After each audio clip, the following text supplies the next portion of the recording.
Welcome to this quick and easy guide on how to change the WhatsApp app font size on your PC. If you've noticed that the text on your WhatsApp desktop app looks a bit too small or too large, this new update now makes it super simple to adjust it. Let's jump right in. First, open the WhatsApp app on your computer. Whether you're using Windows or Mac, make sure it's updated to the latest version so you have access to all the newest features. Once it's open, take a look at the left side menu. You'll see a small gear icon, which represents your settings. Go ahead and click on it. This will open a settings window where you can customize different parts of your WhatsApp experience. From here, click on General. This section is where you'll find a variety of options related to how WhatsApp looks and behaves on your screen.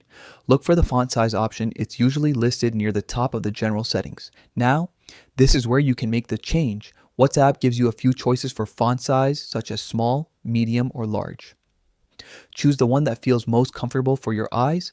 If you spend a lot of time chatting or reading messages, a slightly larger font can make a big difference in comfort. Once you've selected your preferred size, WhatsApp will instantly update the text in your chats and menus. There's no need to restart the app. Your new font size is applied right away. That's all it takes. In just a few clicks, you can make your WhatsApp desktop app easier and more enjoyable to read. If you found this guide helpful, consider sharing it with someone who might not know about this new update yet. Thanks for watching.